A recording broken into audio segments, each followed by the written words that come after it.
so much motherfucking design on right now. Assalamualaikum warahmatullahi wabarakatuh. Perkenalkan, saya Ubaidatin Solihat. Di video pembelajaran kali ini, saya ditemani oleh rekan saya, yaitu dengan Kak Saidatun Nisa Febiani. Kami dari Prodi Manajemen di Fakultas Sosial dan Ekonomi Universitas Teknologi Nusantara.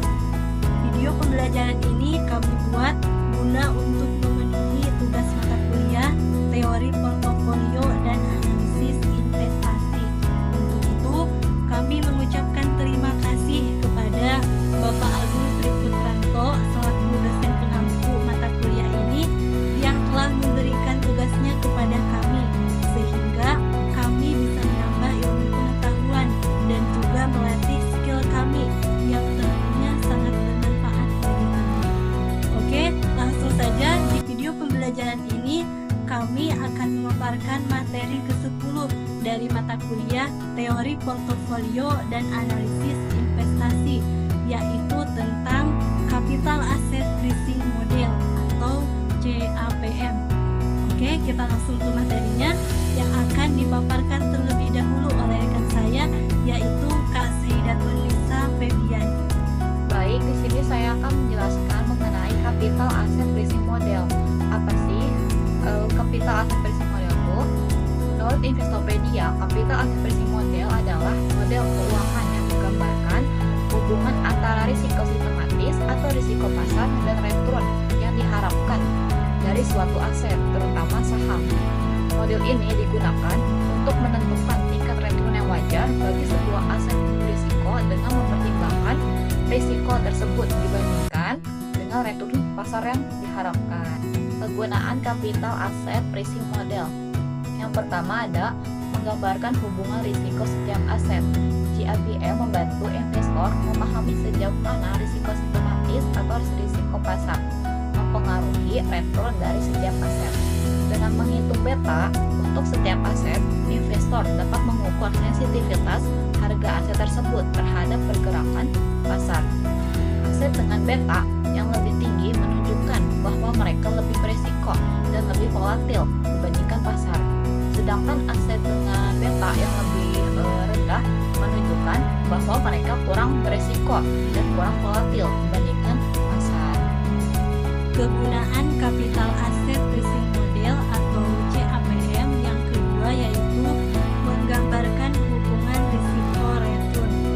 CAPM menggambarkan bahwa return yang diharapkan dari suatu investasi harus sebanding dengan risiko yang diambil. Ini berarti bahwa aset dengan risiko lebih tinggi harus memberikan return yang lebih tinggi untuk mengkompensasi investor atas risiko tambahan tersebut.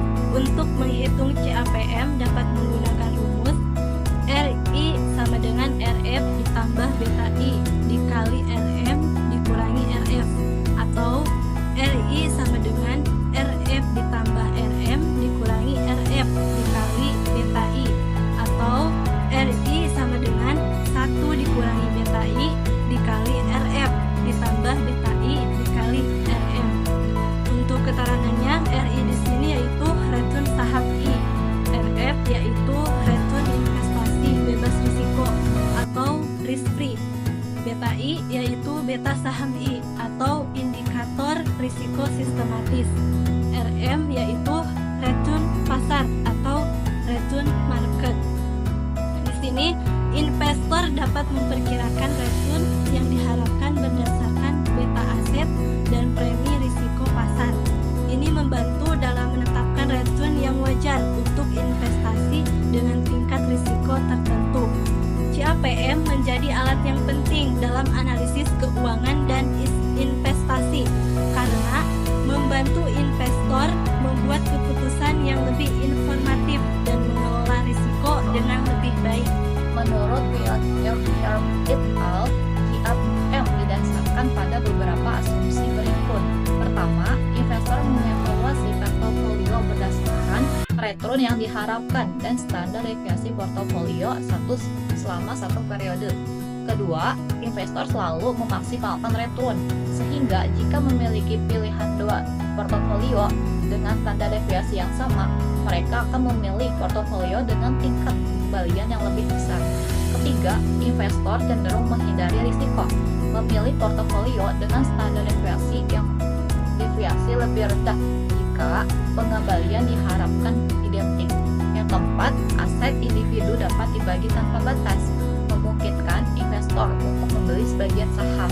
Kelima, ada individu dapat dibagi tanpa batas, memungkinkan investor untuk membeli sebagian saham. Keenam, pajak dan biaya transaksi dianggap tidak relevan. Menurut Suat Husna dan Emi Pujiastuti, dalam standar QATM, asumsi angsu yang digunakan adalah yang pertama, tidak ada biaya transaksi. Kedua, investasi dapat dipisahkan sepenuhnya. Ketiga, tidak ada pajak penghasil bagi investor. Keempat, harga saham tidak dipengaruhi oleh tindakan membeli atau menjual yang dilakukan investor individu. Kelima, pertimbangan nilai ekspektasi dan deviasi standar tingkat keuntungan portofolio mempengaruhi keputusan investor. Keenam, investor dapat melakukan penjualan pendek atau short sales.